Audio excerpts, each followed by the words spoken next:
Hello दोस्तों, नमस्कार। आप सभी का बहुत बहुत स्वागत है हमारे YouTube चैनल करियर परिवार में। मैं मुकेश कुमार आप सबका बहुत बहुत स्वागत करता हूं। देखिए दोस्तों, जिस चीज़ का हम लोग को इतने दिनों से इंतजार था, AEDO assistant education development officer. जी हाँ, उसकी वैकेंसी आप लोग को आ गई है, सहायक शिक्षा विकास पदाधिकारी। और आशा करते हैं आप लोग इसकी तैयारी कर रहे होंगे। और इधर कुछ दिनों से हम क्लास नहीं ले रहे थे, इसकी क्लास आपकी चल रही थी और अब क्लास आपकी चलेगी। इसमें नोटिफिकेशन आ गया है और नोटिफिकेशन में क्या क्या दिया गया है दोस्तों, कब एग्जाम होगी, कैसे आपको वैकेंसी अप्लाई करना है, कब से फॉर्म अप्लाई होगा, क्या सिलेबस है, क्या उम्र सीमा है ना, क्या क्या आपको एग्जाम में पूछेगा, सारा चीज हम यहाँ पर आपको देखेंगे। उम्र सीमा क्या होगा, आरक्षण की व्यवस्था क्या है। तो चलिए इसको शुरू करते हैं, है ना। सभी लोग आ जाइएगा, देखिए पूरा वीडियो देखिएगा तभी आपको समझ में आएगा और सारा चीज आपको यहाँ पर बताने वाले। वीडियो थोड़ा सा लंबा होगा, है ना। तो बिहार लोक सेवा आयोग के द्वारा ये वैकेंसी आई है, विज्ञापन संख्या आपका 87/2025 है। कह रहा है कि बिहार के अंतर्गत सहायक शिक्षा विकास पदाधिकारी, जी हाँ दोस्तों, AEDO सहायक शिक्षा विकास पदाधिकारी की ये वैकेंसी है। कुल पद जो है दोस्तों आपका कितना है, 935। टोटल सीटों की संख्या है 935। जी हाँ। और रिक्त पदों पर नियुक्ति हेतु सुयोग्य भारतीय उम्मीदवारों के विहित प्रपत्र में ऑनलाइन आवेदन आमंत्रित किए जाते हैं। और आपको ये वेबसाइट दिया गया है जहां से आपको इस सब पे आपको जाकर के अप्लाई करना है। कब से अप्लाई करना है इसके बारे में हम बात करेंगे। उससे पहले मैं आपको बता दूं कि ये आपको सीट के बारे में यहाँ पर आपको दिया गया है कि कितनी सीट है ना, किस कैटेगरी में कितना सीट है। कोटि है आपका अनारक्षित है, आर्थिक रूप से कमजोर, EWS, अनुसूचित जाति जनजाति, पिछड़ा वर्ग, अत्यंत पिछड़ा वर्ग और महिलाएं के बारे में आपको यहाँ पर दिया गया है। ये टोटल सीट आप देख लीजिए कि आप किस कैटेगरी में आते हैं और आपका सीट कितना है। ठीक है, ये आपको दिया गया दोस्तों। 35% जो महिलाओं को आरक्षण दिया जाता है उसके आधार पर उनका सीट आपको यहां पर दिया गया है। उसके बाद हम नीचे बात करें दोस्तों, यहां पर स्वतंत्रता सेनानी के लिए, स्वतंत्रता सेनानियों के लिए आपको यहां पर दिया गया है 19 सीट। और जो दृष्टि बाधित होते हैं, जो आपको दिव्यांग जन होते हैं, जैसे कि दृष्टि बाधित है, मूक बधिर है ना, चलन दिव्यांग है या फिर मनोविकार है, इनके लिए सीट का प्रावधान आपको यहां पर दिया गया है, ये आप देख लीजिए। उसके बाद हम बात करें दोस्तों कि आगे यहां पर कह रहा है कि अधियाची विभाग द्वारा प्राप्त अधियाचना में संशोधन होने पर यहां पर जो रिक्त है, यहां पर जो रिक्तियां दी गई है, 935 जो सीट है वो घट बढ़ सकती है। वेतनमान क्या रहेगा दोस्तों, पेमेंट क्या रहेगा, तो लेवल 5 का ये आपको दिया गया है। और मूल वेतन जो है 29,500 मूल वेतन है, बहुत कम मूल वेतन है। हाई स्कूल का मूल वेतन 31,000 है, उससे भी कम है भाई साहब, अरे बहुत कम है मूल वेतन। राज्य सरकार द्वारा समय समय पर इसमें संशोधन आपको किया जाता है। शैक्षणिक योग्यता, वेरी इंपॉर्टेंट पॉइंट, शैक्षणिक योग्यता क्या होगा, तो किसी भी मान्यता प्राप्त विश्वविद्यालय से आपका स्नातक या समकक्ष होना चाहिए। यानी कि आप ग्रेजुएशन किए हुए हैं या फिर आपका ग्रेजुएशन से संबंधित से कोई बीटेक करते हैं, कोई कुछ और करते हैं, तो वो भी किए हुए हैं, तो आप ये फॉर्म को अप्लाई कर सकते हैं। उम्र क्या रहने वाली है, उम्र सीमा क्या रहेगी मेरे भाई, तो 1/8/2025 ये डेट ध्यान रखने है, 1 अगस्त 2025 को आपकी उम्र जो है वो न्यूनतम 21 साल हो जाना चाहिए। और अधिकतम कितनी होनी चाहिए, तो जो पुरुष हैं, जनरल के जो पुरुष हैं उनका जो उम्र 37 साल होना चाहिए। और जो पिछड़ा वर्ग है यानी कि जो BC कैटेगरी से हैं और जो अत्यंत पिछड़ा वर्ग है यानी कि EBC से हैं, पुरुष हो या महिला हो, और उसके अलावे जो अनारक्षित महिला हो यानी कि जो जनरल की महिलाएं हैं, इनके लिए उम्र कितना है, 40 साल। यानी कि जो BC है और EBC है, पुरुष महिला और जनरल की महिला, उम्र 40। उसके अलावे अनुसूचित जाति और जनजाति यानी कि SC और ST के लिए, चाहे वो पुरुष महिला हो, उनका उम्र कितना है, 42। ये उम्र सीमा का आपको यहाँ पर दे दिया गया है, उम्र सीमा क्या रहने वाली है। और उम्र सीमा में छूट का प्रावधान भी रहता है ना, वो आपको यहाँ पर दिया गया है। किसी को 5 साल, किसी को 4 साल, ठीक है, वो आप यहाँ से देख लीजिएगा। ठीक है, मैं उसके बारे में बाद में डिस्कस करूंगा, वो आप टेंशन नहीं लीजिएगा। ठीक है, और यहाँ पर दोस्तों जो आपका ये एक महत्वपूर्ण पॉइंट दिया गया है कि बिहार सरकार के सरकारी सेवकों को सेवा में आयोजन के उपरांत उनकी पूरी सेवा अवधि में है ना, बिहार लोक सेवा आयोग द्वारा आयोजित प्रतियोगिता परीक्षा में सम्मिलित होने यानी कि परीक्षा में बैठने के लिए अधिकतम 5 अवसर ही अनुमान्य होंगे। यानी कि बीपीएससी के जो एग्जाम में बीपीएससी के द्वारा जो वैकेंसी निकल रही है, मात्र 5 ही बार उसमें आप अप्लाई कर सकते हैं। ये आपको यहां पर दिया गया है। अगर 5 बार कर चुके हैं भाई साहब तो नहीं कर सकते हैं। आगे है कि सामान्य प्रशासन विभाग बिहार के चलिए 10 वर्ष का छूट दिया जाएगा। जो दिव्यांग जन है उनके लिए आपको दिया गया है ना, जो दिव्यांग होते हैं उनको 10 साल का छूट दिया जाता है, उनका प्रमाण पत्र वगैरह सब चीज अगर सही रहेगा तो, है ना। उसके बाद यहाँ पर देखिए आगे दिया गया है, जो भूतपूर्व सैनिक होते हैं उनको भी आपको छूट मिलता है। चलिए चयन का प्रक्रिया क्या होगा, वेरी इंपॉर्टेंट पॉइंट ये चयन का प्रक्रिया। चलिए इसको देख लेते हैं कि विज्ञापित पदों के विरुद्ध नियुक्ति हेतु सुयोग्य उम्मीदवारों के चयन के लिए लिखित परीक्षा होगी। यानी कि कैसी होगी, वस्तुनिष्ठ होगी। पहले भी बताए थे कि जो आपका परीक्षा होने वाला है वो वस्तुनिष्ठ ही होगा, यानी कि 1 नंबरिया होने वाला है, ठीक है। और इसमें साक्षात्कार नहीं होगा। देखिए साफ साफ दोस्तों लिख दिया गया है, हवा उड़ाया जा रहा था कि इंटरव्यू होगा, नहीं, इसमें इंटरव्यू नहीं है। बहुत अच्छी बात है ना, इंटरव्यू नहीं है, बस एग्जाम, वो भी एक के एग्जाम है। आगे कह रहा है कि कार्मिक एवं प्रशासनिक सुधार विभाग के ज्ञापन संख्या इतना, दिनांक इतना, सामान्य प्रशासन विभाग है। चलिए इसमें कुछ ज्यादा नहीं है। हाँ, इसमें एक चीज कहा गया है कि न्यूनतम क्या मार्क्स लाना है आपको इसमें पास करने के लिए। तो जो आपको दिया गया है, सामान्य वर्ग के जो उम्मीदवार हैं उनको 40%, पिछड़ा वर्ग के उम्मीदवार के लिए 36%, अत्यंत पिछड़ा वर्ग के लिए 34%, और अनुसूचित जाति जो जनजाति की है या फिर जो निःशक्त है, जो दिव्यांग है, उनको 32% यहाँ पर लाना पड़ेगा। कम से कम मिनिमम मार्क्स आपको, क्वालिफाइंग मार्क्स है ये, है ना। तो ऐसा नहीं कि इतना ला देंगे तो आपका रिजल्ट हो जाएगा, नहीं, ये मिनिमम है भाई साहब, ठीक है, इतना तो लाना ही लाना है। उसके अलावा आपका क्या रहेगा सिलेबस, सबसे बढ़िया चीज है सिलेबस क्या रहने वाला है। इस पर थोड़ा सा डिस्कस करते हैं अच्छे तरीके से, है ना, क्योंकि सारा फोकस तो इसी पर होता है ना भाई। तो सिलेबस क्या रहने वाला है, क्या क्या पूछेगा एग्जाम में, तो लिखित परीक्षा विषय पत्र, परीक्षा की प्रकृति, प्रश्नों की संख्या। तो सबसे पहले 3 भाग में ये दोस्तों आपका पेपर मिलेगा, 3 पेपर आपका होगा।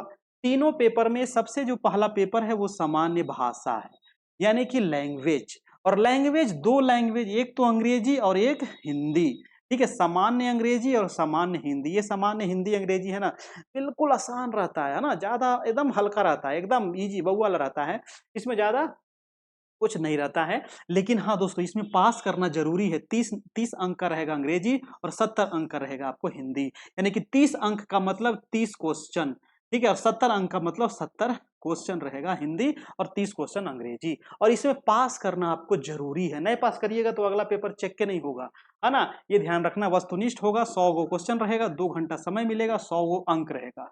महत्वपूर्ण चीज ये है कि क्वालिफाइंग है ये, है ना, इसका नंबर आपको मेघा सूची में नहीं जुड़ेगा। और minimum 30% marks in both language लिखा गया है, दोनों में। बोथ लैंग्वेज का मतलब होता है अलग अलग, दोनों में आपको 30% कम से कम लाना है। यानी कि जो 30 गो क्वेश्चन पूछेगा अंग्रेजी का, है ना, तो 30 का कितना परसेंट, 30% आपको नंबर लाना है। तो 3 तिया 9, यानी कि 9 नंबर आपको लाना पड़ेगा अंग्रेजी में। और हिंदी में 70 क्वेश्चन पूछेगा तो 70 का 30% निकाल लीजिए, 70 का 30% निकालेंगे तो सत्तिया होता है 21, यानी कि 21 नंबर लाना है आपको हिंदी में। ये दोनों में कम से कम इतना लाना जरूरी है, नहीं लाएंगे तो अगला पेपर चेक नहीं होगा, है ना। तो ये हिंदी बहुत इंपॉर्टेंट हो जाता है।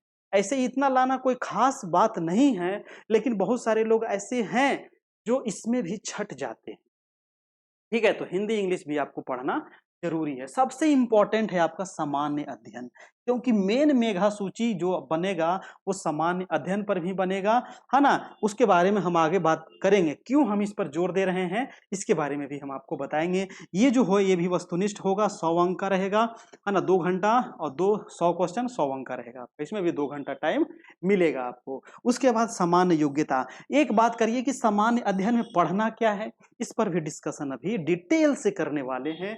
और सामान्य योग्यता में क्या पढ़ना है इसके भी बारे में डिटेल से हम डिस्कस करेंगे, है ना। सामान्य योग्यता में जनरल एप्टीट्यूड में दोस्तों 2 चीज पढ़ना है, एक तो मैथ और एक रीजनिंग। जनरल एप्टीट्यूड में एक मैथ और एक इंग्लिश, और ये भी 100 प्रश्न रहेगा, 2 घंटा समय मिलेगा और इसमें भी कुल अंक 100 रहेगा आपका। ठीक है, अब बात करते हैं दोस्तों कि सामान्य अध्ययन में पढ़ना क्या है।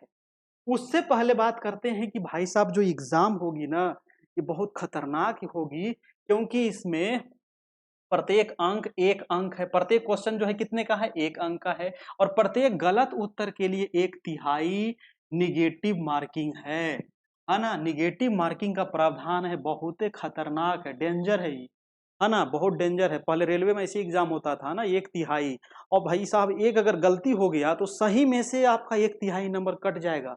समझ रहे हैं ना, 1/3 मतलब 33% नंबर आपका कट जाएगा सही में से। तो इसीलिए जो क्वेश्चन आपको आ रहा है कन्फर्म, सिर्फ उसी को मारिए। जहां रिस्क लीजिएगा तो गड़बड़ हो जाएगा, और गड़बड़ घोटाला होगा तो फिर नंबर आपको नीचे चल जाइएगा, रिजल्ट ही नहीं हो पाएगा। ठीक है, तो ये ध्यान रखना है। सामान्य भाषा में समान अंग्रेजी और समान हिंदी के पत्र मात्र क्या होंगे, क्वालिफाइंग होंगे, जिनमें प्रत्येक में न्यूनतम 30% अंक अनिवार्य है लाना। ये तो आपको बता दिए। समान अंग्रेजी और समान हिंदी में अलग अलग न्यूनतम अंक प्राप्त होने पर ही अलग अन्य पत्रों का मूल्यांकन किया जाए। देखिए साफ साफ लिख दिया है कि समान हिंदी और समान अंग्रेजी में अलग अलग न्यूनतम अंक लाना है 30%। नहीं लाइएगा अलग अलग तो अन्य जो पेपर है वो जांचे नहीं होगा। ठीक है, समान अंग्रेजी एवं समान हिंदी के पत्रों में न्यूनतम प्राप्तांक नहीं प्राप्त होने पर अभ्यर्थी पर विचार नहीं किया जाएगा, है ना। तो आगे चेक नहीं होगा।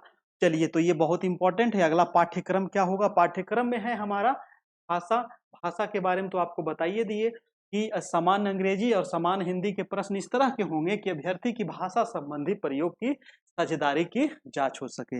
इसमें कोई खास ज्यादा नहीं रहेगा। हिंदी तो खैर आ जाएगा, अंग्रेजी में बहुत सारे लोग, क्योंकि बिहार के लोग इंग्लिश में बहुत लो होते हैं, है ना, लेकिन इतना भी लो नहीं होते हैं, आराम से 9 नंबर ले आएंगे। 30 क्वेश्चन में 9 नंबर आपको लाना है। ठीक है, आगे है सामान्य अध्ययन में क्या क्या पढ़ना है। वेरी वेरी इंपॉर्टेंट है सामान्य अध्ययन, क्योंकि मेघा सूची जो बनेगा, है ना, तो सबसे ज्यादा दोस्तों इसी का प्रावधान है। सामान्य विज्ञान पढ़ना है। सामान्य विज्ञान में आपको फिजिक्स केमिस्ट्री बायोलॉजी आ गया। उसके अलावा राष्ट्रीय अंतर्राष्ट्रीय महत्व की समसामयिक घटना यानी कि करेंट अफेयर। और करेंट अफेयर क्या पढ़े, तो करेंट अफेयर पिछले 1 साल का भाई साहब पढ़ लीजिए, काम खत्म, है ना। पिछले 1 साल का यानी कि 1 अगस्त 2024 से लेकर के 1 अगस्त 2025 यानी कि सितंबर तक पढ़ लीजिएगा, क्योंकि एग्जाम तो होगा सितंबर में, अगर वैकेंसी आ गया सितंबर अक्टूबर में एग्जाम होगा, है ना। तो आपको पिछले 1 साल का पढ़ना पड़ेगा।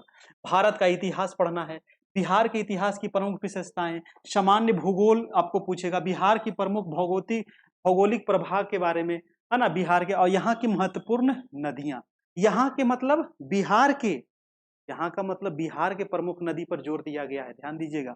और भारत की राज्य व्यवस्था यानी कि पॉलिटी हो गया, आर्थिक व्यवस्था यानी कि इकोनॉमिक्स हो गया। आजादी के प्रश्न रहेगा आपको, सॉरी, आजादी के पश्चात प्रश्न नहीं, आजादी के पश्चात बिहार की अर्थव्यवस्था के प्रमुख परिवर्तन क्या हुआ ये बताना है ना। भारतीय राष्ट्रीय आंदोलन से क्वेश्चन रहेगा।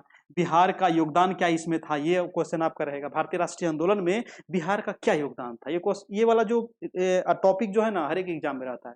भारतीय राष्ट्रीय आंदोलन में बिहार का योगदान, चाहे बीपीएससी हो, जो चाहे आपका टीचर वाला एग्जाम हो, कोई भी एग्जाम हो, बिहार का ये वाला टॉपिक जरूर रहता है।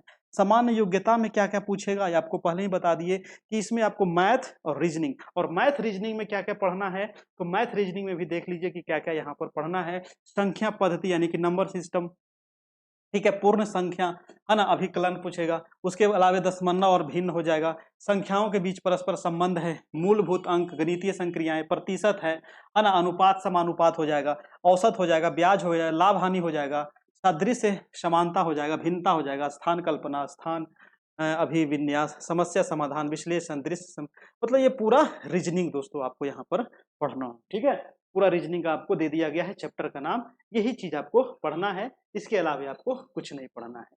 इसके बाद कह रहा है कि लिखित परीक्षा के उपरांत दस्तावेज सत्यापन आयोजित की जाएगी, जिसमें अभ्यर्थियों को अपने ऑनलाइन आवेदन में किए गए दस्तावेज को आपको यहाँ पर करना है। यानी कि जो आप ऑनलाइन भरते समय जो आपको दिए थे मैट्रिक इंटर ग्रेजुएशन जो दिए होंगे, वही आपको उसमें फिर आपको चेक होगा, है ना, यानी कि आपका वेरिफिकेशन होगा जो फॉर्म अप्लाई किए हैं। ठीक है। चलिए मेघा सूची, मेघा सूची बहुत इंपॉर्टेंट है दोस्तों। आप अभी आपको बोले थे ना मेघा सूची कैसे बनेगा, तो मेघा सूची जो बनने वाला है वो लिखित परीक्षा में प्राप्त अंकों के आधार पर आयोग की अंतिम चयन हेतु मेघा सूची तैयार करेगा।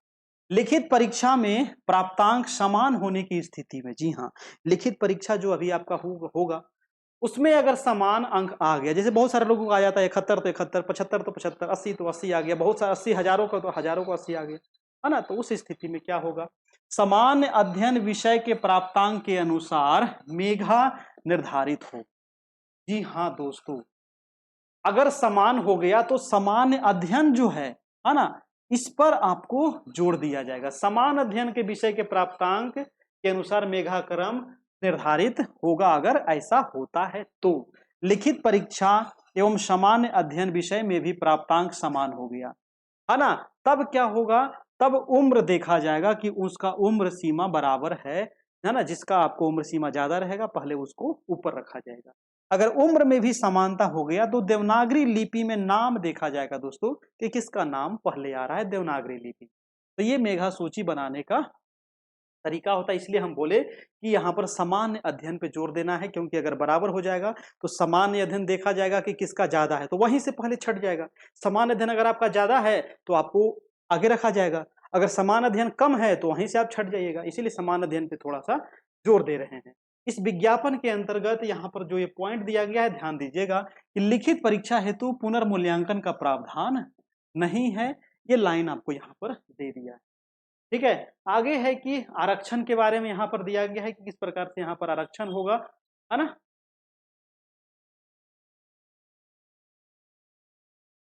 देखिए आरक्षण में क्या है दोस्तों, चलिए थोड़ा सा हम एक दो पॉइंट यहाँ पर देख लेते हैं। तो ऑनलाइन आवेदन पत्र में इंगित कॉलम में आरक्षण का दावा नहीं करने पर आरक्षण का लाभ नहीं मिलेगा, है ना। उसमें रहेगा आपको कॉलम, आपको आरक्षण का दावा करना है। एवं आरक्षण का लाभ राज्य सरकार के प्रचलित आरक्षण नियमों के अनुसार और राज्य सरकार के सक्षम पदाधिकारी द्वारा निर्गत प्रमाण पत्र के आधार पर ही देय होगा। आरक्षण का लाभ उन्हीं उम्मीदवारों को मिलेगा जिनका अस्थायी निवासी बिहार में। जी हाँ दोस्तों, ये बहुत इंपॉर्टेंट है। ये आरक्षण उन्हीं को मिलेगा जो अस्थाई बिहार के, अर्थात जो बिहार के मूल निवासी हैं, बिहार राज्य के बाहर के निवासी अभ्यर्थी को आरक्षण का लाभ नहीं होगा। आवेदन में दिया गया अस्थाई पता ही आरक्षण प्रयोजन के लिए अस्थाई निवास अनुमान्य होगा। उक्त आरक्षण के लिए उम्मीदवारों को अस्थाई आवासीय प्रमाण पत्र प्रस्तुत करना अनिवार्य होगा। जी हाँ, है ना, जो बिहार के लोग हैं उन्हीं को आरक्षण मिलेगा। अनुसूचित जाति जनजाति के उम्मीदवारों को निम्नांकित प्रमाण पत्र जमा अनिवार्य होगा, है ना। जैसे जाति प्रमाण पत्र आपको लगेगा, अस्थायी निवास वाला लगेगा, आपको मूल निवास प्रमाण पत्र लगेगा, है ना। पिछड़ा वर्ग अगर है तो ये वाला आपको देना पड़ेगा। पिछड़ा वर्ग, पिछड़ा वर्ग अत्यंत पिछड़ा वर्ग के उम्मीदवारों को क्रीमी लेयर रहित प्रमाण पत्र जमा करना अनिवार्य होगा। पिछड़ा वर्ग एवं अत्यंत पिछड़ा वर्ग की दशा में अपने अस्थायी निवासी अंचल के राज्य सरकार द्वारा अंचल स्तर पर अधिसूचित राजस्व अधिकारी अंचल पदाधिकारी द्वारा ये आपको मूल प्रमाण पत्र वहां से देना पड़ेगा। जाति हो, आवासीय हो, है ना, ये सारा चीज आपको। ठीक है, चलिए ये तो आपको हो गया, है ना। चलिए हम आगे चलते हैं। ये आरक्षण की बात है जो आपका महत्वपूर्ण। और ये फॉर्म कब से अप्लाई करना है दोस्तों, ये बहुत महत्वपूर्ण सवाल है। मैं आपको बताता हूँ कि ये फॉर्म कब से अप्लाई। देखिए फॉर्म अप्लाई करना है दोस्तों, आवेदन की जो प्रक्रिया शुरू होने वाली है वो आपको 27/8/2025 यानी कि 27 अगस्त 2025 से आपका ये फॉर्म अप्लाई, ठीक है। और कब तक अप्लाई होगा, तो वो 26/9/2025 तक अप्लाई होगा। ठीक है, तो ये आपका अप्लाई करने की तारीख है और ये अंतिम महीने ऐसा आपको डेट है। 1 महीने का इसमें समय दिया गया है फॉर्म अप्लाई करने के लिए। ठीक है, और आप हमारे जो मुख्यमंत्री हैं वो तो घोषणा कर ही दिए हैं कि 100 रुपये आपका चार्ज लगेगा, तो 100 रुपये आपका चार्ज लगेगा इसमें भी, है ना। उसके लिए तो टेंशन है ये नहीं, है ना। मात्र 100 रुपये आपको चार्ज इसमें लगने वाला है। चलिए ये पूरा डिटेल आपको ये नीचे दिया गया है। ऑनलाइन आवेदन करने की क्या क्या प्रक्रिया है तो आप पढ़ लीजिएगा, है ना। अवैसु साइबर कैफे जाइएगा तो वो आपको कर देगा, है ना। ये पूरा प्रक्रिया है ऑनलाइन आवेदन। ये डिटेल लगभग मैं सारा चीज आपको समझा दिया हूँ, है ना। कुछ भी अगर यहाँ पर छूटा नहीं है और अगर कोई भी किसी प्रकार का सवाल हो तो आप नीचे कमेंट बॉक्स में आप कर सकते हैं, उसका जवाब मैं आपको दे दूंगा। ठीक है, तो ये रहा विज्ञापन आ चुकी है एडीओ की, 935 सीट है, लग जाइए, जोर शोर से लग जाइए, है ना। ये बहुत बढ़िया अवसर है ना। जो लोग जॉब में है वो तो ठीक है, जो लोग नहीं है भाई साहब तो ये लग जाइए, एकदम जी जान से लग जाइए, है ना। अभी वैकेंसी आ गई है तो इसको छोड़ना नहीं है। बीपीएससी टीआरई 4 भी देखिए वैकेंसी आने वाली है, और बहुत जल्द आपको टीआरई 4 की वैकेंसी, ठीक है। तो ये पूरा आपका सिलेबस था। और देखिए ज़्यादा आप फोकस करिएगा सामान्य अध्ययन पर, और सामान्य योग्यता में, है ना, आपको रीजनिंग है और मैथ है, और ये भाषा में आपको हिंदी अंग्रेजी है। हिंदी अंग्रेजी में आपको थोड़ा बहुत अंग्रेजी देखना पड़ेगा, और वो बेसिक रहता है। आप जो बीपीएससी जो एग्जाम होता है ना, वो प्रीवियस ईयर आप देख लीजिएगा कि किस प्रकार से क्वेश्चन उसमें पूछा था, लगभग वही क्वेश्चन आपको उसी प्रकार से आपको रहेगा। बस 30 क्वेश्चन में 9 को आपको सही करना है, ठीक है। चलिए, तो ये रहा। कैसा लगा आपको वीडियो बताइएगा, और किसी प्रकार का अगर सवाल रहे तो सवाल आप नीचे कमेंट कीजिएगा, मैं उसका जवाब दे दूंगा। थैंक यू, धन्यवाद, और बिल्कुल जोर शोर से इसमें लग जाइए।